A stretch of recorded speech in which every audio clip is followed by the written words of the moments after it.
એની ગુજરાત લખવાનું, પહેલી જ વેબસાઇટ ખોલવાની, જેમાં ડિટેલ આવે એમાં 7 નંબરની વિગત જોઈએ તો 7 નંબર ઉપર ક્લિક કરવાની. હવે નીચે રાજ્ય સિલેક્ટ,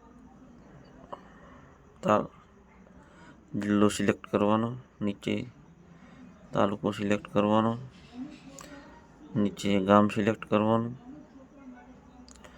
નીચે કોઈ પણ નંબર સિલેક્ટ કરવાનો, કેપ્ચા કોડ એન્ટર કરવાનો અને ગેટ ડિટેલ પર ક્લિક કરી દેવાની. એટલે આપણો 7/12/7ની વિગત જોઈ શકાય. આ રહી 7ની વિગત. પછી બીજી વિગત જોવી હોય તો એકવાર બેક કરવાનું અને રિફ્રેશ કરવાનું, એટલે બીજી ડિટેલ ખુલે. એમાં જે વિગત જોવી હોય એના પર ક્લિક કરવાનું. ધારો કે વર્ષ અને મહિના મુજબ એમાં જે વર્ષને જે મહિનો જોવું હોય એટલે સિલેક્ટ કરીને કેપ્ચા કોડ એન્ટર કરવાના. ગેટ ડિટેલ પર ક્લિક કરો એટલે જે વર્ષ અને મહિનામાં જે એન્ટ્રી પડી હોય તેની નોંધ આવી જાય.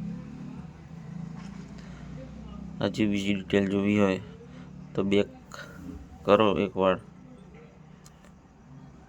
અને એકવાર રિફ્રેશ કરો, એટલે ધારો કે કોઈના નામ પરથી જોવું હોય તો ખાતેદારના નામ પરથી વારામાં ઉકેલવાનું, નીચે કોઈ પણ નામ લખી દેવાનું,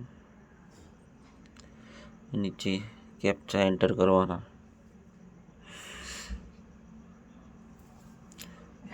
ગેટ ડિટેલ પર ક્લિક કરો એટલે એ નામના બધા ડિટેલ આવી જાય. આ રીતે બધી વિગત ચેક થઈ શકે છે.